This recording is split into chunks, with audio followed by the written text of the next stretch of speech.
Hey everybody, it's Andy. Welcome back to my weekly show where I help you build a career you love. Today we're going to be talking about how to find the right mentors and coaches.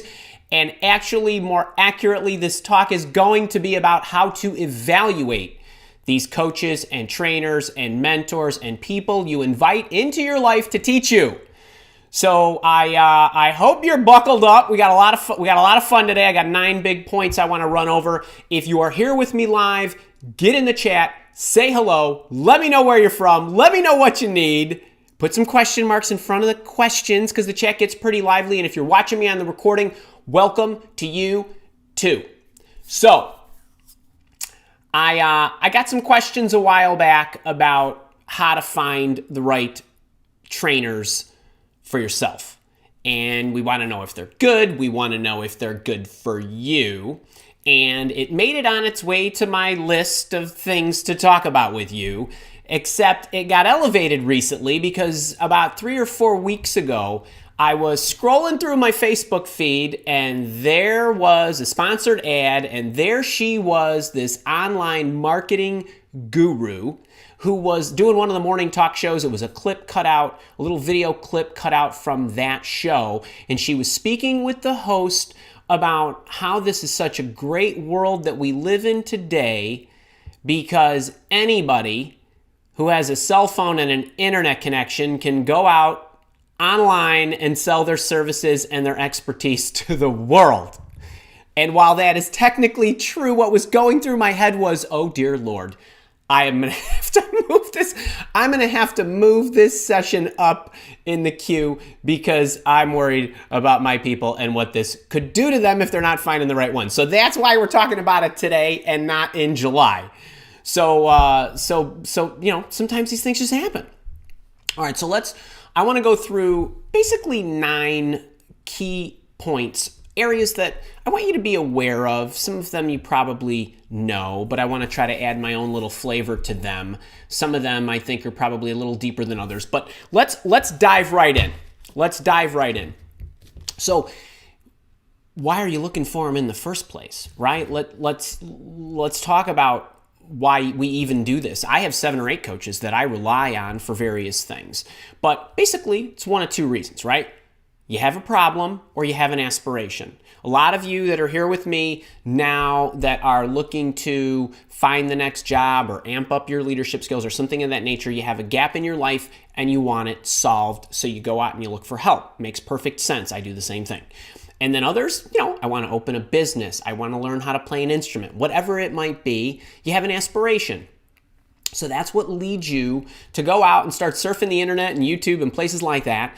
And it's easy to find these experts. Some of them have books and blogs and podcasts and things and YouTube channels, obviously. Others are a little less robust in their platform or their offerings, but nonetheless, there's a lot of them out there and it leads to confusion. So these are the 9 things that I want you to look for when you start evaluating people to determine if they're a good coach or mentor or trainer for you. So first thing, note cards, baby. All right, knowledge and tactics. While this may sound pretty obvious, right? Pretty obvious, I guess. Is what they're saying, but I want to teach you how to look at what they're saying to know if it's going to resonate with you for a sustained period of time. So certainly we want somebody to be knowledgeable on what it is that they're speaking about. And I always think that the 2 easiest ways is, you got to try it and you got to see if it's working. But even before you try it, right? Because you don't know if when you try it, if it's going to work. And some of these things, they take a while. Some could take days, weeks, months, or whatever, and you might not know. So what I always tell people to look for is, first thing is, are they opening your eyes to new ways of thinking about something? Are these tactics insightful? Are they literally eye-opening? Are they sharing with you something you might not otherwise know that makes sense to you, based on what they're saying? That's one thing. Are they giving you that insider view? That kind of stuff. The other thing is even easier, and if you find yourself saying this to yourself over and over again, it's usually a pretty good sign. And that's, are they tapping into you in a manner where you keep saying to yourself, yeah, that's obvious. I can see that. That makes sense. But maybe it didn't make sense until they mentioned it. Now, I got a funny story. I don't know if he's here with us live, but there is a wonderful guy, Chris. He is in my Job Search Bootcamp program, and every time somebody joins a Job Search Bootcamp or my Job Search Bootcamp, they get a welcome packet. And then, after they get the welcome packet and we show them around the place, the next day they get an email from me that says, please share your story with me. And I have some questions. I want to know about them. I want them to give me some detail. He writes me this wonderful email. I start reading it, and he said, I started following you a few months back. Really love what you were saying. And I found myself, as I would listen to you, you would say something, and then I would say, yeah, that's so obvious. He said, but what really was interesting for me was that it wasn't obvious until you said it. So what teachers, what coaches, what trainers should be doing for you is pulling forward things that you do know, but getting you more mindful of them. That's always a good sign. So keep your eye out for that. Now, second thing, this is really a multi-pronged thing. Results and testimonials. Now, these are actually different things, but I want to talk about them in the same breath. So results and testimonials. So what do I mean by this? Well, if you really think about it, my results as a coach, or anybody's results as a mentor and a trainer and a coach or an influencer in your life, are not the number of followers they have or how big their social media platform is or how many people are on their email list or even how much revenue they make or generate. The results are really found in your results. So I am only successful as a coach and a mentor to you if I can ultimately help you put that nice resume together that does lead to job interviews, that does lead to job offers, and so on. If that's what you're looking for from me is guidance in finding your next job or growing your career. So my results and really my measurement of success lies in your results. You will notice that the trainer is very, very focused on that. But the other thing that comes along with that are the testimonials. Is there proof? And I want to be very specific about what type of proof to look for. For testimonials from people that have worked with that coach in the past, what do the testimonials say? So the first thing is, you want to see the testimonials, and the types of testimonials that you want to see are actual social proof. You don't want to just look for a bunch of testimonials that are written there in text on somebody's website. Anybody can make those up, and in fact they do, just like they buy followers and all these other things. It's really a crazy racket. But that's what a lot of trainers will do, especially people who are starting out early where they don't have a lot of testimonials. But you need to look for, is there social proof? Why do you think I show you clip outs from the YouTube channel and my LinkedIn platform and Twitter and Facebook and emails that I get? These are real live testimonials. But beyond the testimonial, look for what the person is saying. Is the person talking just about the tactics? Is the person talking about how the trainer or coach made them feel? Did they inspire confidence in them? Did they give them that inspiration to try or push forward or get there faster because they got more aggressive?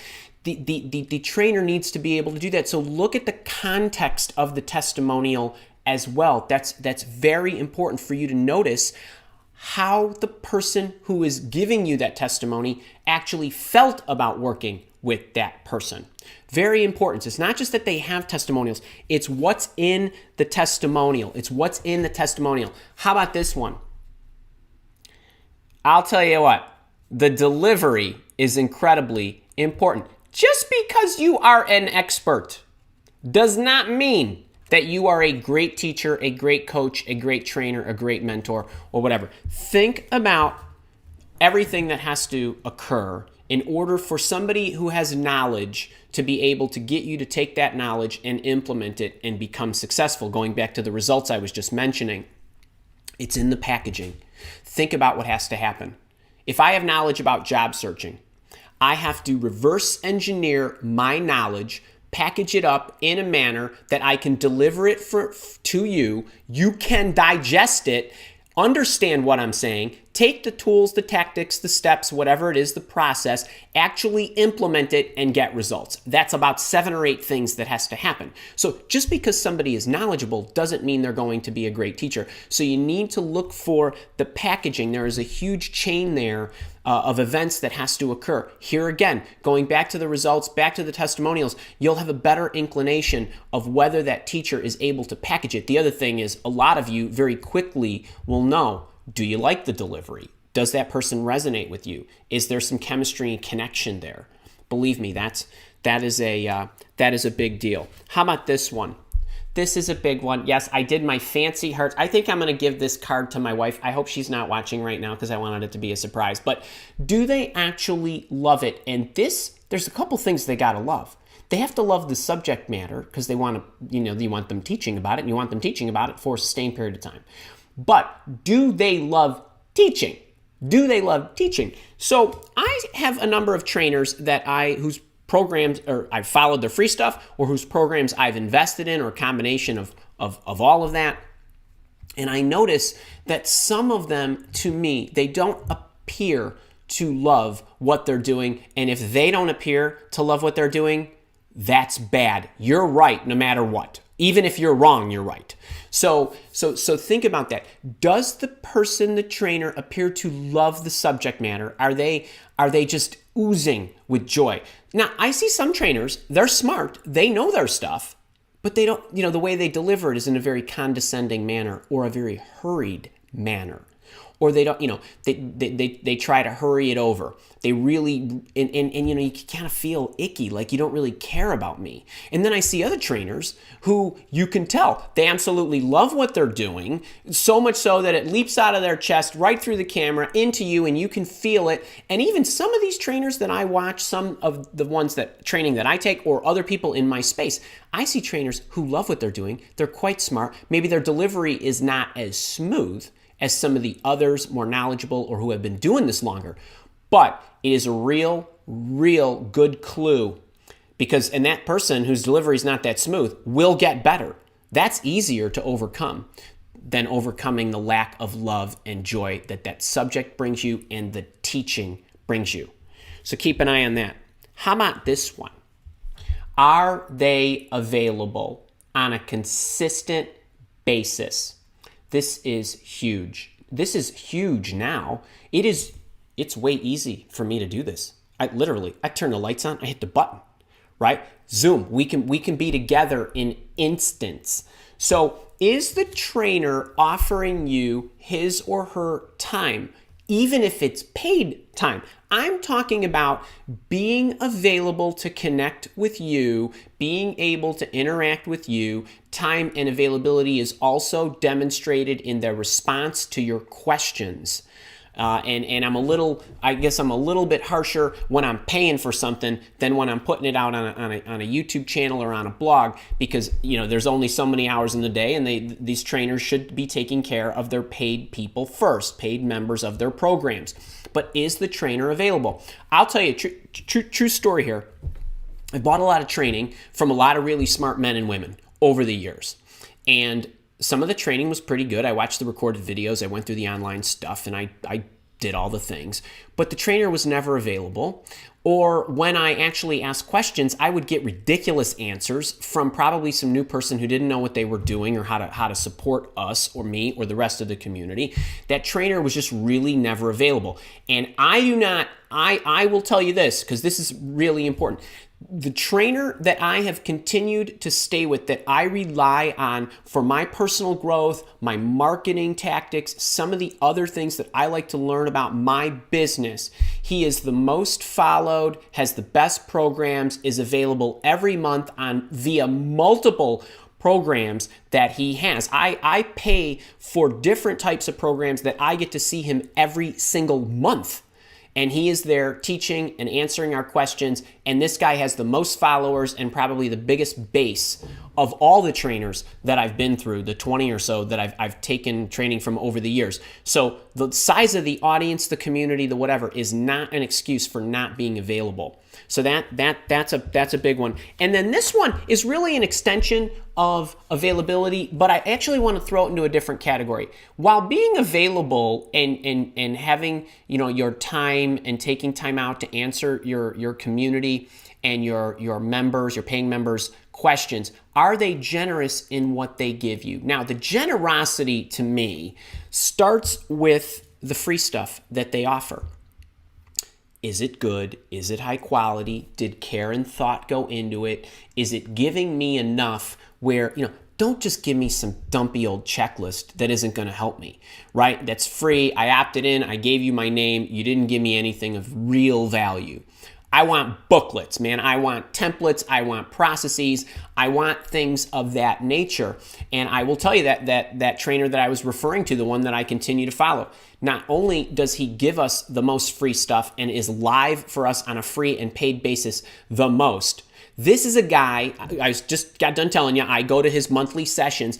I was in one a few months back, and I get in there and I engage because I want to take advantage of the training. And I pay, in one of the programs, I pay $50 a month. The other program, I pay $100 a month. And in the $100 a month program, I was in there and I was asking a question. He took the question, he started answering it. And what he does is he actually gives things away during his session. And he gave me a $2,000 course that I went through soup to nuts that was amazing. He was putting this brand new course together. He was selling it. There was a beta group and all that. He gave it to me for free. I'm talking generosity up the gazoo. But you can see that. Are there a lot of free programs? Are real free engagement? Not like I said, dumpy checklists. So, I've got something I'm going to show you here in a little while. And one of the things that I shared inside the little thing I'm going to give you is just really about considering what people need. And, I call it moving the free line. I feel like I want to be pushing the boundary of what I'm willing to give away that people call me nuts. If I don't have enough people calling me nuts for what I give away, I'm not giving away enough stuff. And that's how you ought to think. So as you look at the trainers in these different programs, whether you're looking for your health and your wellness or your diet or learning how to play instruments or whatever it is, leadership, career coaching, whatever it is, there should be an ample amount of stuff, and it ought to come across in various platforms. So does the coach, Spica, your platform, are they speaking via the modality that you love? So I've got, I'm happy to read people's books. I can't even find them anywhere. I can't see them. They don't have a podcast. That's fine. It's their life. They get to do whatever they want. But is your trainer available through the medium that you want? You want to read it? Great. Books, blogs, magazine articles, or whatever. You want to listen to it on a podcast? That's great, but you could also listen to the YouTube recordings on in your car. I do that all the time. But are they where you want them via the modality that you want? People learn via different mediums. So are they aligning to the modality that you want? And then let's round it out with a couple here. These are really important though. Does it appear as though the trainer's values are in alignment with yours? This is going to be a bit unique to everyone, but I subscribe to the abundance theory. I subscribe that there's enough to go around. It's not, you don't need to lose for me to win. There's a lot, honesty and integrity, all these other things in the way in which you are counseled in what to do.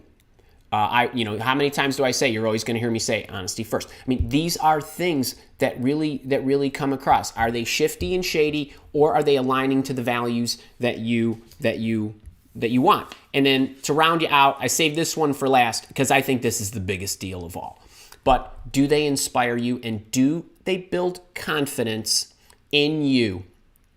I got news for you, and I don't know that I've ever said this, but I want you to I want you to write this down. I literally want you to write this down or pause the thing and keep looping this for what I'm about to say, because this is the biggest acid test of all. The best teachers, trainers, coaches, the best, they will get you to look at yourself with a new set of eyes that sees nothing but hope and confidence.